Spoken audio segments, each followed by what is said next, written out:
الحمد لله وكفى وسلام على عباده الذين اصطفى أما بعد فأعوذ بالله من الشيطان الرجيم بسم الله الرحمن الرحيم يا أيها الذين آمنوا اذكروا الله ذكرا كثيرا وسبحوه بكرة وأصيلا صدق الله مولانا العظيم وقال رسول الله صلى الله تعالى عليه وسلم كلمتان حبيبتان إلى الرحمن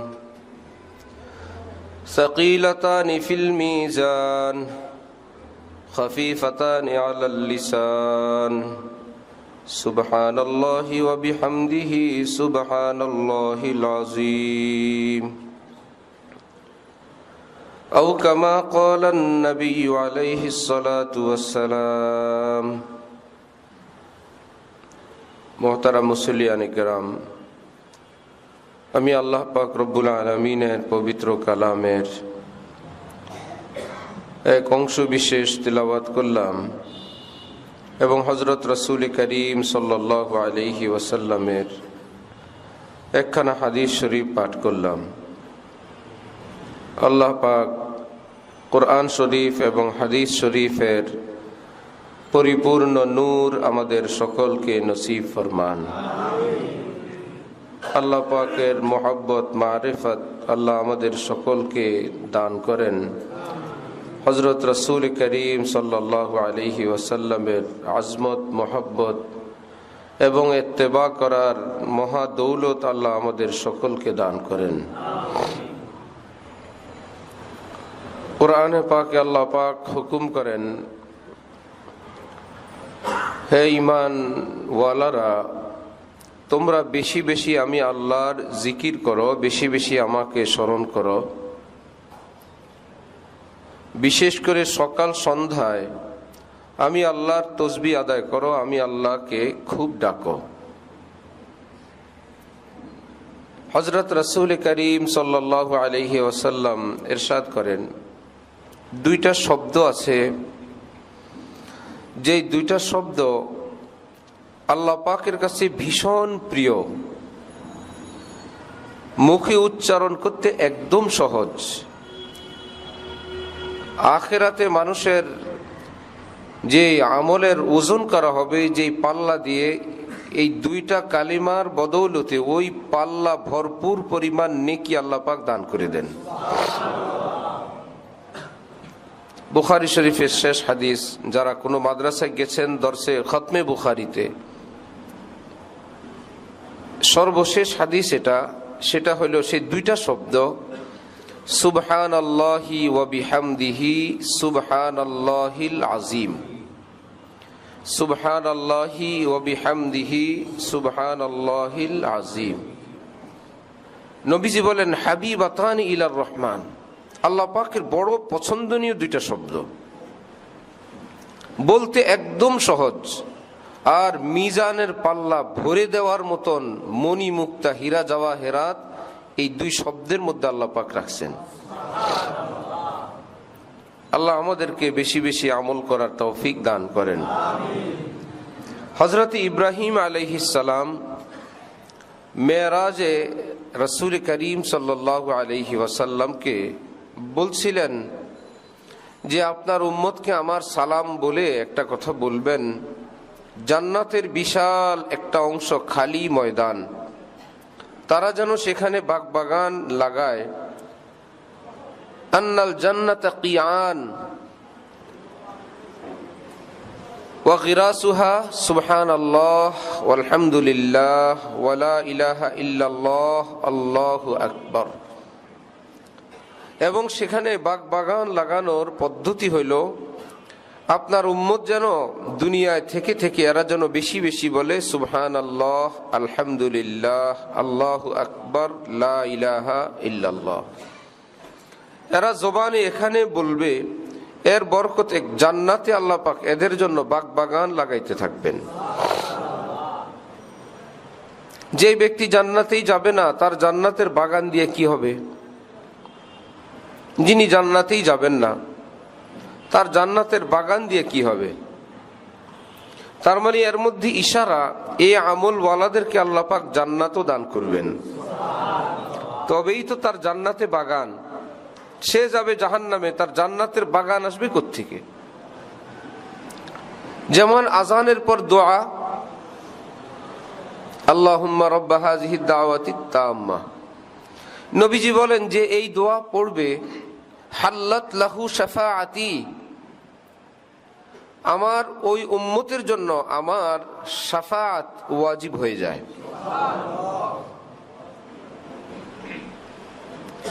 আরেক হাদিসে আছে, নবীজি কোনো বেঈমানের জন্য সুপারিশ করবেন না, কোন কাফিরের জন্য, মুশরিকের জন্য নবী সুপারিশ করবেন না, করেন না। এই আমলওয়ালার জন্য নবীজির সুপারিশ হালাল হয়। মুহাদ্দিসিনগণ বলছেন, নবী যদি কারো জন্য চান্স পান, তার জন্য সুপারিশ করবেন না এমন কোনো ব্যবস্থা নাই, সুযোগ পাইলেই করবেন। এর অর্থ ওয়াজাবাত, অবশ্যই করবেন। তাহলে এই দোয়া পড়লে নবীজি তার জন্য অবশ্যই সুপারিশ করবেন। সেই লোক বেঈমান হয়ে যদি দুনিয়া থেকে যায়, সুপারিশ করতে পারবে? তার মানে আজানের পর এই দোয়া কেউ যদি পড়ে, আল্লাহ পাক তাকে ঈমানের সাথে মৃত্যু দান করবেন। মুমিনের জন্য নবীর সুপারিশ, গায়রে মুমিনের জন্য তো না। হেলায় দুলায় তো আজান শুনি, আজানের জবাবটা দেওয়া হয় না, আজানের পরের দোয়া পড়া হয় না, দুরূদ শরীফ পড়া হয় না। এর জন্য কি আমাদের অনেক টাইম বেঁচে যায়? যারা এই আমলগুলো করে তারা কি দুনিয়াতে পিছনে পড়ে গেছে? এই জন্য উযকুরুল্লাহ যিকরান কাসীরা, বেশি বেশি আল্লাহকে স্মরণ করো। এর এক সহজ পদ্ধতি হলো, সকাল থেকে নিয়ে ঘুমানো পর্যন্ত যে মাসনুন দোয়া, যে দোয়াগুলো আছে, ঘুম থেকে উঠার দোয়া, ঘর থেকে বের হবার দোয়া, উজুর দোয়া, খাবারের দোয়া, খাবারের শেষের দোয়া, আছে না কিছু দোয়া? এই দোয়াগুলো করতে থাকলেই, যে উযকুরুল্লাহ যিকরান কাসীরা, আল্লাহ পাকের হুকুম তোমরা বেশি বেশি আমার জিকির করো, সেই হুকুমের উপর আমলও হয়, সুন্নতের নূরও হাসিল হয়। ঘুম থেকে উঠলো, দোয়া পড়লো, তো সকাল সন্ধ্যায় দোয়া করতে বলছেন, সেটা হয়ে গেল। সকালের কিছু আমল আছে, সেটা করলো।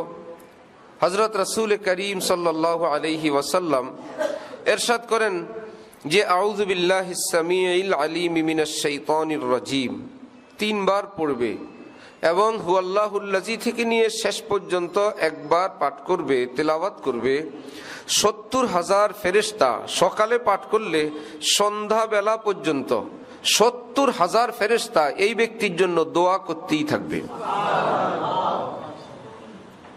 আল্লাহ এই লোককে রহম করেন, আল্লাহ এই ব্যক্তিকে মাফ করেন, আল্লাহ এর উপর রহমত নাজিল করেন, আল্লাহ এই বান্দাকে মাফ করে দেন। এই ফেরেশতারা নিয়োগ হইল কার পক্ষ থেকে? আল্লাহর। তাদেরকে আমলে লাগাইলেন কে? আল্লাহ। দোয়া করতেছে তারা কার কাছে? আল্লাহর কাছে। কিছু বোঝা যায় না? তিনি সব, তিনি আবার নিয়োগ দিছেন, তোমরা আমার কাছে বলো তো। তাও একজন দুইজন, তাও কি কোনো পাপিষ্ট কেউ? নিষ্পাপ মাসুম বেগুনা ফেরেশতা, যাদের কোনো গুনাহ নাই, নূর দ্বারা আল্লাহ পাক যাদেরকে বানাইছেন, নূরের ফেরেশতা, যাদের সম্পর্কে আল্লাহ পাক বলেন লা ইয়াসুনাল্লাহ মা আমারহুম ওয়া ইয়াফআলুনা মা ইউমারুন, আমি যা বলি এরা এক বিন্দু এর ব্যতিক্রম করে না, ঠিক যা বলি তাই করে। মুহাদ্দিসিনগণ বলেন, এই সময়ে যদি লোকটার ইন্তেকাল হয়, সকালে আমল করছিল, সূর্য অস্তের আগেই তার মৃত্যু হয়ে গেছে, অথবা সন্ধ্যায় আমল করছিল, সকালের আগেই তার মৃত্যু হয়ে গেছে, আল্লাহ পাক এই ব্যক্তিকে শাহাদাতের মর্তবা, শহীদের মর্তবা দান করবেন। শহীদদের মর্তবা তো শহীদদের মর্তবা, কত উঁচু মাকাম। ছোট্ট আমল, চাইলে মসজিদ থেকে বের হইতে হইতেও পড়া যায়, এক জায়গায় বসেও করা যায়। আরেক হাদিসে রাসূল করিম সাল্লাল্লাহু আলাইহি ওয়াসাল্লাম ইরশাদ করেন, কোন ব্যক্তি যদি 5 ওয়াক্ত নামাজের পর আয়াতুল কুরসি পাঠ করেন, 5 ওয়াক্ত নামাজের পর আয়াতুল কুরসি, এই ব্যক্তি আর জান্নাতের মাঝে মাত্র একটা ওয়াল, একটা ঘাটি, সেই ঘাটিটা হলো মৃত্যু। এই ঘাটিটা পার হইলেই সে সোজা জান্নাতে চলে যাবে। তাহলে 5 ওয়াক্ত নামাজের পর আয়াতুল কুরসি, সকালে কিছু আমল। রাসূল করিম সাল্লাল্লাহু আলাইহি ওয়াসাল্লাম বলেন, কেউ যদি ফজরের মাগরিবে 3 বার কুল হু আল্লাহ, 3 বার ফালাক, 3 বার নাস, কোরআনে পাকের সর্বশেষ 3 সূরা প্রত্যেকটা 3 বার করে যদি কেউ তেলাওয়াত করেন, নবীজির ভাষা হলো ইয়াকফিকা মিন কুল্লি শাই, তাহলে অন্য সমস্ত দোয়া ওজিফা কোরআনে পাকে হাদিসে পাকে বর্ণিত যা আছে, কেউ যদি অন্যগুলো করতে নাও পারে, এই 3 কুলের আমলটা যদি করে নেয়, নবী বলেন এই 3 কুল সমস্ত আমলের পক্ষ থেকে যথেষ্ট হয়ে যাবে। কুল হু আল্লাহ, কুল আউযু বিরাব্বিল ফালাক, কুল আউযু বিরাব্বিন নাস, এক একটা 3 বার করে, পরেরটা 3 বার, পরেরটা 3 বার, প্রতিবার বিসমিল্লাহ সহকারে পড়া। নবীজির ভাষার যত ব্যাখ্যা হয় কোরআন হাদিসের আলোকে সীমারেখার ভিতরে মুহাদ্দিসিনগণ যত ব্যাখ্যা করতে পারেন, সেটাও তার একটা ব্যাখ্যা, যে নবীজি বলছেন মিন কুল্লি শাই। এখন এর অর্থ 2টা, একটা বললাম যে সমস্ত ওজিফার পক্ষ থেকে যথেষ্ট, আরেকটা মিন কুল্লি শার, যত ধরনের ক্ষতি সম্ভাবনা আছে, দুর্ঘটনা, অ্যাক্সিডেন্ট, জিন ভূত, জাদুটোনা, ক্ষতি, আগুন লাগা, এই সমস্ত বিপদ থেকে আল্লাহ পাক এই আমলের উসিলায় হেফাজত করবেন। আমলটা কি অনেক কঠিন? কোন দরবারে তাবিজ নিতে গেলে ওটা পারা যায়, খুব হেফাজতের তাবিজ, নিরাপত্তার তাবিজ, 1 লাখ এত টাকা। ঢাকায় এক জায়গায় গেলাম, দেখলাম এক বেচারা বুঝতে পারি নাই, বললো যে আমি এত কিছুর এত কিছু, এত প্রতিষ্ঠান, অনেক কিছু জানার পর জানতে পারলাম উনি মানুষকে আংটি দেন।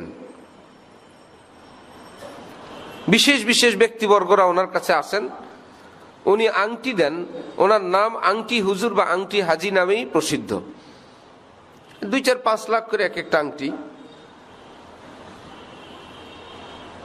2-4-5 লাখ। এই আংটি দিলেন কে? নবীজির একজন উম্মত, তাই তিনি তার মতন দেন। সেটার ভালো মন্দ আমি বলতে চাচ্ছি না, আমি বলতে চাই যেটা কে দিলেন, তিনি নবীজির একজন উম্মত, একজন হাজী সাহেব, তিনি আশ্বাস দিছেন এই আংটিটা ব্যবহার করলে আপনার এই উপকার হবে। এই তো, এর চেয়ে বেশি তো তার কাছে নাই। যদি এর চেয়ে বেশি হইতো, যে একদম ডাইরেক্ট কিছু উনি করতে পারেন, তাহলে উনি নিজের জন্য ওই তাবিজতি বাদ দেওয়া ডাইরেক্টটাই তো করতেন, ঠিক না? গণককে কে থাপ্পড় দিছিল না, সেই থাপ্পড়ের ঘটনা, যে আপনি আমার হাত দেখে সারা জীবনে সব বলে দিলেন, সামনে তোমার বিপদ আছে, সামনে তোমার মুসিবত আছে, যে আজকে যে আমার হাতে আপনি থাপ্পড়টা খাবেন, সকালে আপনার হাতটা দেখেন না আপনি, যে আমার হাত দেখে আপনি ভবিষ্যতের সব বললেন, এই যে আপনাকে একটা লাগাইলাম এখন, সকালবেলা এটা দেখে বের হইতে পারলেন না, এতেই তো বোঝা যায় আপনি কেমন ভবিষ্যৎবাণী করতে পারেন। সব মানুষকে যদি বলে যে আপনার সামনে এটা মুসিবত আছে, সামনে কার মুসিবত নেই? মুসিবত নাই কার? আপনার কিছুদিন আগে একটা মুসিবত গেছে, এইরকম লোক নাই কে? আপনি তো মনে করবেন কেমনে বুঝলো হুজুর? এই কিছুদিন যে কতদিন এটা কিন্তু অস্পষ্ট, কেউ 3 দিন, কেউ 5 দিন, কেউ 6 মাস আগে। হ্যাঁ, ওই যে একটা গাড়ির নিচে পড়তে নিয়েছিলাম ওইটা, ওই যে একটা অসুখ হয়েছিল সেইটা, একটা না একটা দাঁড় করে ওই হুজুরের কথার সঙ্গে মিলিয়ে দিবে। আমি যখন দাওরা হাদিস পড়ি তা আমাদের সাথী সঙ্গী আমরা অল্প কয়েকজন, ঢালকানগরের প্রথম বেচ আমরা। তো আমাদের এক সাথীর হাত গুনছি আমি নিজে। হাত গোনার এই এলেমটা এক নবীকে আল্লাহ পাক দিছিলেন, হযরত দানিয়াল আলাইহিস সালাম। এক নবী ছিলেন, ওনার নাম ছিল হযরত দানিয়াল। সেই দানিয়াল নবীকে আল্লাহ পাক হাত গোনার, হাতের রেখা দেখে বলার এই যোগ্যতা আল্লাহ ওনাকে দিছিলেন। পরবর্তীতে আল্লাহ পাক এই পৃথিবীর থেকে এই বিদ্যা, এই এলেমটা উঠায় নিয়ে গেছেন। এটা এখন আর নাই, কেউ বলতে পারবে না এটার সঠিক জ্ঞান বা এলেম পৃথিবীর কোথাও আছে। কিসের হাত দেখা, তার হাতের দিক তাকায় খামাখা কতগুলো কথা বললাম। একটু আগে যেটা বললাম না, কিছুদিন আগে বিপদ গেছে, সামনে বিপদ আছে, এরকম আরো অনেক কথা আছে। মুখস্থ কথা, কমন কথা, আপনি যারে বলবেন তার সঙ্গেই লাগবে। সেই বেচারার এতটা ঠিক হয়েছে, এখন সে আমার হাতে পায়ে ধরা শুরু করছে। আপনি কিভাবে শিখছেন? আমারে শিখান। ওটা কি শিখা না আন্দাজি? সব পুরাটাই আন্দাজে। আপনি মানুষকে বেশি বিশ্বাস করেন, যারে বলবেন বলবো ঠিক হুজুর ঠিক, যাকে বলবেন হাত দেখে বলবেন, আসলে কথা তো মুখস্থ। আপনি মানুষের উপকার করেন, মানুষ আপনার ক্ষতি করতে চায়, যার সঙ্গে আলাপ করবেন সে বলবে ঠিক, ঠিক না? এটি কি তাবিজ দিতে লাগে? এটা আপনারা মুসল্লিরা আজকে থেকে শুরু করে দিতে পারবেন।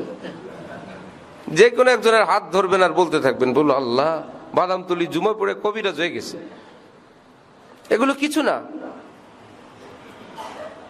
যদি এত কিছুই আসে, যেই জাদুঘর টাকা বানায় ফেলে, চোখের সামনে টাকার নোট বাইর হইতেছে, বাস্তবে যদি হইতো রাস্তায় দাঁড়ানো দরকার কি?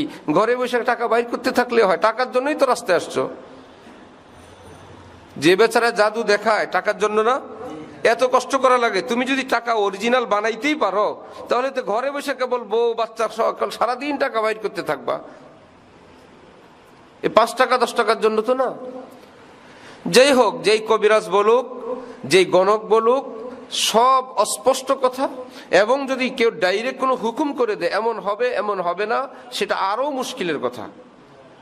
কিন্তু আমি যে আমলটা বললাম, এটা পৃথিবীর কোনো পীর, কোনো দরবেশ, কোনো কবিরাজ না, হযরতে মুহাম্মদুর রাসূলুল্লাহ সাল্লাল্লাহু আলাইহি ওয়াসাল্লাম তিনি বলছেন। দরবেশের প্রতি আপনার এত আস্থা, আংটি হাজির প্রতি আপনার এত আস্থা, যিনি সাইয়্যিদুল মুরসালিন, যিনি বললে শরীয়ত হয়ে যায়, তার জবান থেকে কোনো কথা বের হলে সেটা ইসলাম হয়ে যায়। আর আল্লাহ পাক বলেন, মা ইয়ানতিকু আনিল হাওয়া, আমার নবী যদি কিছু বলেন এটা যথেষ্ট, এটা ফায়দা হবে, এটা তোমাদের উপকার হবে, এটা ক্ষতি হবে, শুনো। মনে করো না এ আরবের একজন মানুষ তিনি বললেন, মা ইয়ানতিকু আনিল হাওয়া, তিনি নিজে নিজে কিছু বলেন না। ইনহুয়া ইল্লা ওয়াহয়ুন ইউহা, আমি ওহী নাজিল করি অন্তরে, মুখে তিনি কেবল উচ্চারণ করেন। তাহলে এই কথাটা এখন নবীর থাকলো না আল্লাহর হয়ে গেল? এই জন্য নবীজির সমস্ত কথা ওহী। নবীজির সমস্ত কথা কি? ওহী। আল্লাহ পাক নবীজির সবগুলো কথা নিয়ে গেছেন। এগুলো ওনার কথা না, এগুলো আমার কথা। ওনার স্পিকারে বাজে, উচ্চারিত হয়। মাইক থেকে আওয়াজ বের হইলে এই বলে মাইক ওয়াজ করে না, গোড়ায় কেউ আছে নাকি মাইক ওয়াজ করে? মাইক ওয়াজ করে না, আওয়াজটা বের হয় মাইক থেকে। আল্লাহ পাক বলেন নবীজির জবান থেকে স্পিকারের মতো উচ্চারিত হয়, আসলে ভিতর থেকে মূল বাণীটা আমি আল্লাহর। তাহলে ইয়াকফিকা মিন কুল্লি শাই, এই বলি আর নবীজির যত কথা বলি সবটা ওহী। এই জন্য কোরআনে পাকের নাম ওহিয়ে মাতলু, হাদিসে পাকের নাম ওহিয়ে গায়রে মাতলু। ওহী 2 প্রকার, এক প্রকারের নাম কোরআন, অপর প্রকারের নাম হাদিস। তিনি বলছেন ইয়াকফিকা মিন কুল্লি শাই, তুমি পড়ো তো উম্মত কুল হুয়াল্লাহ ফালাক নাস। আমি তো বললাম, আর আমি তো বলি নাই, আল্লাহ তো বললেন সমস্ত বিপদ থেকে আল্লাহ তোমাকে হেফাজত করবেন। ইয়াকিনের সঙ্গে যত ব্যস্ততা থাকো না, ভাই আমি আমল না করে আমি কোনো দিক যাব না। 5 মিনিট 5-7 মিনিট মসজিদে আসলাম, ইতিকাফের নিয়ত করলাম। মসজিদে প্রবেশের সময় কয়েকটা সুন্নত। ডান পা দিয়ে প্রবেশ করা। কেউ তো আমরা 2 পা দিয়ে লাফ দিয়ে প্রবেশ করি না, লাফ দিয়ে বের হই না, একটা পা দিয়েই একটু মাথাটা কাজে লাগাবেন, আমি মসজিদে প্রবেশ করছি, ডান পা দেওয়া দরকার। পৃথিবীর সবচেয়ে উন্নত জায়গা, এর চেয়ে ভালো জায়গায় পৃথিবী তার নাই। আমি সেই আল্লাহ পাকের ঘরে প্রবেশ করতেছি, ডান পা দিলাম। বিসমিল্লাহ পড়া, দুরূদ শরীফ পড়া। বিসমিল্লাহ আর দুরূদ শরীফ উভয়টাকে একত্রিত এভাবে করা যায়, বিসমিল্লাহ ওয়াসসালাতু ওয়াসসালামু আলা রাসূলিল্লাহ। আমরা একবার বলি, বিসমিল্লাহ ওয়াসসালাতু ওয়াসসালামু আলা রাসূলিল্লাহ। বিসমিল্লাহ এবং দুরূদ দুইটা মিলায়ে এভাবে পড়া যায়। তাহলে ডান পা দিয়ে প্রবেশ করলাম, বিসমিল্লাহ বললাম, দুরূদ শরীফ পড়লাম। আরেকটা আমল কি আছে? আর দুইটা আমল, দোয়া। আল্লাহুম্মা ফতাহলি আবওয়াবা রহমাতিক। আল্লাহ, আপনি সবচেয়ে বড় ধনী, আপনার ঘরে আসছি, আমি তো কাঙ্গাল, আমি তো মিসকিন, আমার তো সব বিষয় আমি ঠেকা, সবই আমার দরকার। মেয়ে যদি গরিব হয়, মা যদি ধনী হয়, মেয়ে বাপের বাড়ি থেকে যাওয়ার সময় ব্যাগ কি একটা হয়? আহারে পোটলা, কত পোটলা। এই জন্য যেই ঘরের যেই মায়ের অনেকগুলো মেয়ে আছে, কোনো পলিথিন ফেলবে না, কোনো পোটলা, সবাই আমরা ফেলায় দেই, সব গুছায় গুছায় গুছায় গুছায়। কি করেন? আমার কাজ আছে, লাগবে আমার।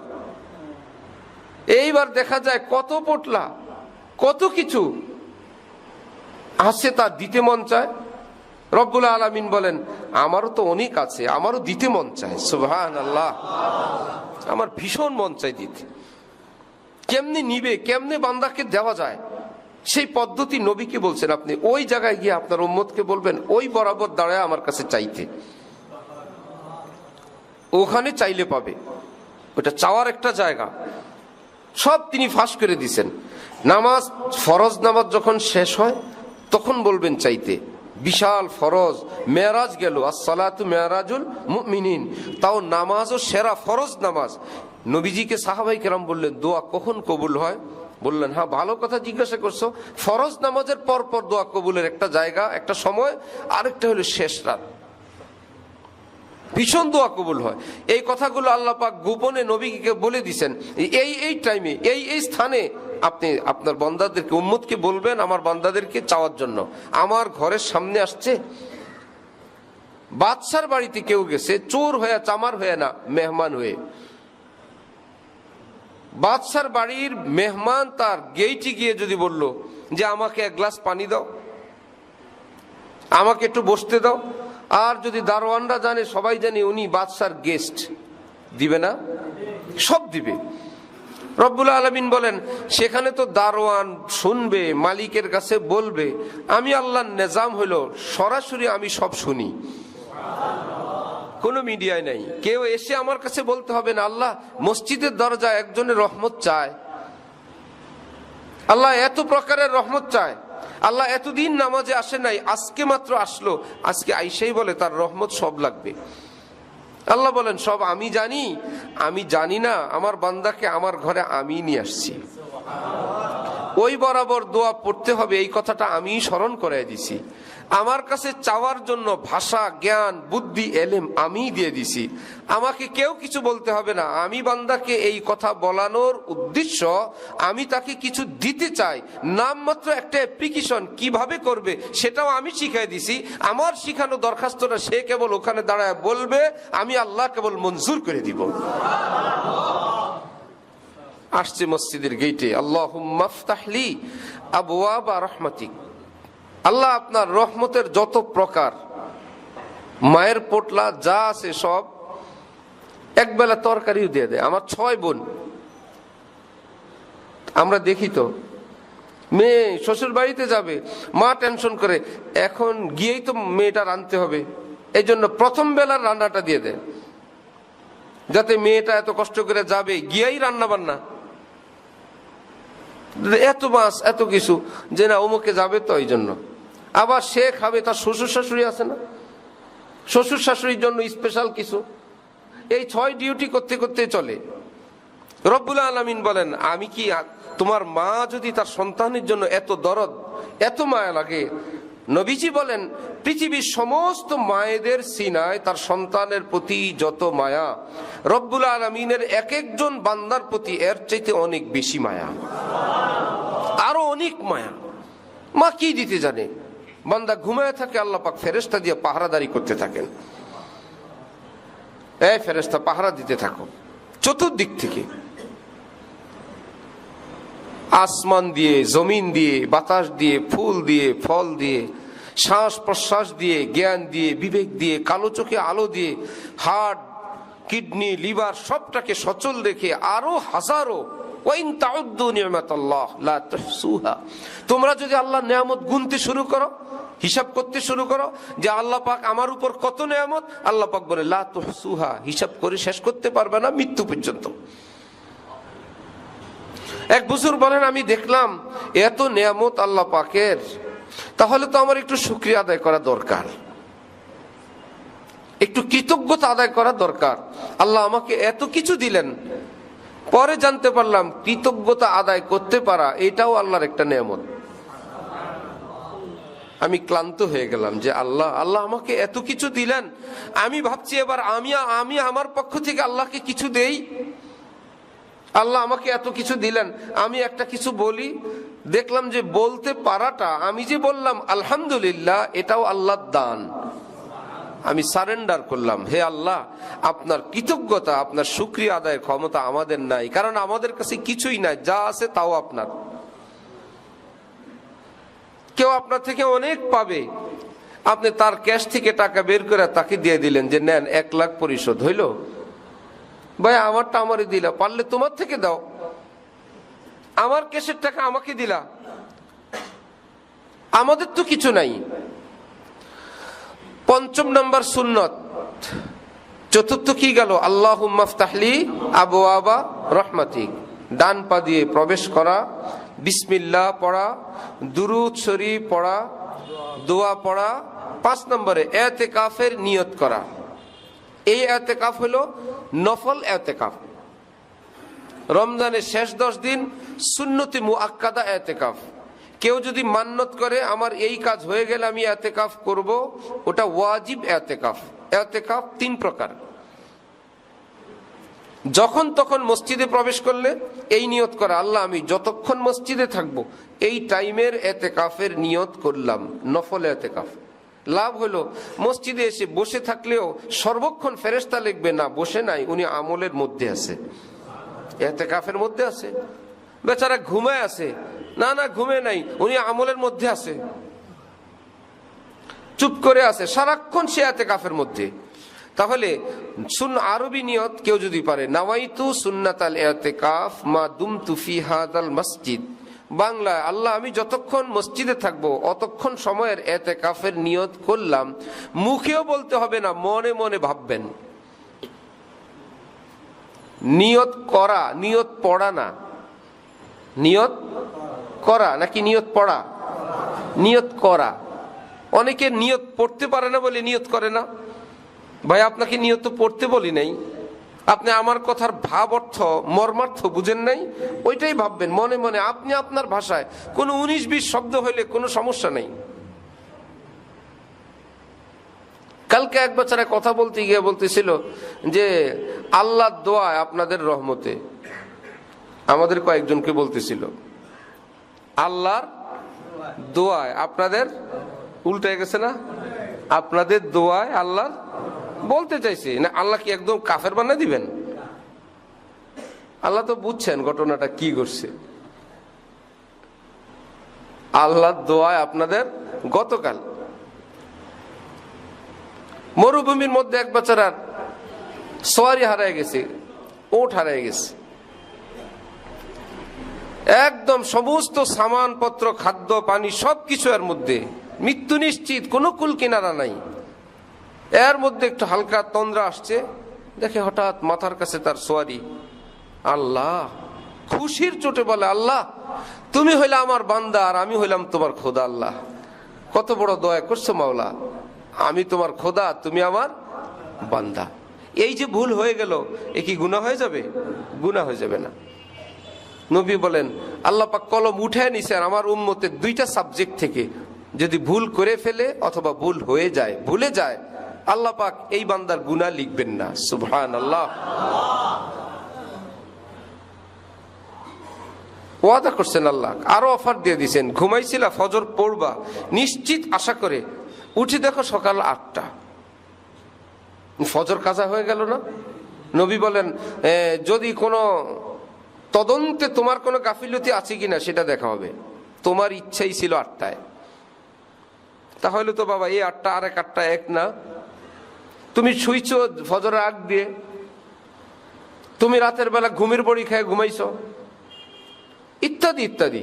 খোঁজ নিয়ে জানা গেল তার কোনো অপরাধ এতে নাই, সে 100 ভাগ আগ্রহী ছিল ফজরে উঠবেন, এমনকি অ্যালার্ম দিছে, এমনকি কাউকে বলছে, এমনকি একটু বেশি করে পানি পান করে ঘুমাইছে যাতে উঠতে পারি, কোনো কিছুতেই কাজ হয় না। উঠে দেখে 8টা। নবীজি বলেন আমি ঘোষণা দিলাম তোমার এই ফজর কাজা হওয়ার ব্যাপারে তোমার কোনো গুনাহ হবে না। ওযু করো, যাও ওযু করে নামাজটা এখন পড়ো, কারণ ফাইন্না যালিকা ওয়াক্তুহা, তোমার জন্য আজকের ফজরের নামাজের ওয়াক্ত এটাই। বলেন তো ইসলাম কি কঠিন না অনেক সহজ? অনেক সহজ, অনেক সুন্দর, অনেক আকর্ষণীয়, অনেক নূর ভরা। সুন্নত কা রাস্তা আহসান হ্যায়, আজমল হ্যায়, আসহাল হ্যায়, আকমল হ্যায়। সুন্নতের রাস্তা পরিপূর্ণ, সুন্নতের রাস্তা নূর ভরা, সুন্নতের রাস্তা একদম সহজ। সুন্নতের রাস্তা দিয়ে আল্লাহ পর্যন্ত যাওয়া একদম সহজ। আল্লাহ, তাহলে নাওয়াইতু সুন্নাতাল ইতিকাফ মা দুমতু ফি হাদাল মসজিদ, অথবা আল্লাহ আমি যতক্ষণ মসজিদে থাকবো অতক্ষণ সময়ের ইতিকাফের নিয়ত করলাম। এই কথাটা নিজের ভাষায় মনে মনে স্মরণ করা যাবে না? স্মরণ করলেই হবে যে আমি ইতিকাফের নিয়ত করলাম। 5টা সুন্নত, তাহলে কতগুলো জিকির হয়ে গেল? প্রতিটা সুন্নত আল্লাহর জিকির। প্রত্যেকটা সুন্নত কার জিকির? আল্লাহ পাকের জিকির। প্রতিটা সুন্নত জিকির।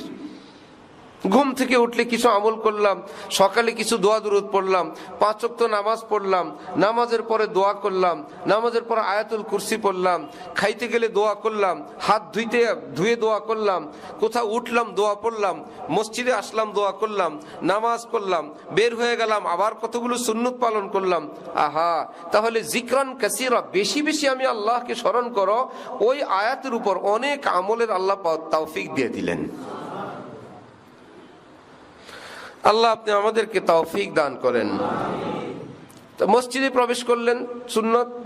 এবার ঘরে যাবেন, ঘরে গেলে, অফিসে গেলে, কর্মস্থলে গেলে, যেখানে আপনি একটা ঘর, রুম ইত্যাদি আছে, মানুষ থাকলেও সালাম দেওয়া সুন্নত, না থাকলেও সুন্নত। সালাম দিলেন, আবার জিকির, সালাম আল্লাহ পাকের জিকির, আসসালামু আলাইকুম ওয়া রাহমাতুল্লাহ। আল্লাহ আছে না? ওয়া রাহমাতুল্লাহ, আল্লাহর রহমত, আল্লাহর জিকির।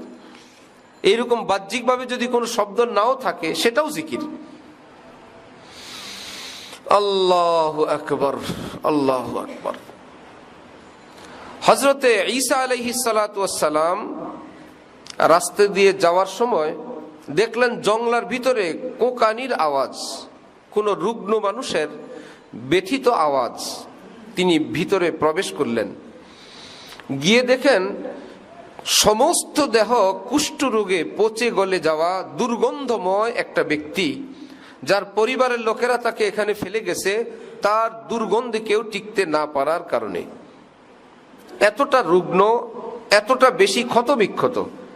সেই লোকটা সেখানে বসে বসে বলে, আল্লাহ আপনার লাখো কোটি শুকরিয়া, অনেক হামদ আপনার, হাজারো লাখো বেসুমার মানুষকে আপনি যেই রোগ দিছেন, সেই রোগ থেকে, সেই কষ্ট থেকে আপনি আমাকে মুক্ত রাখছেন।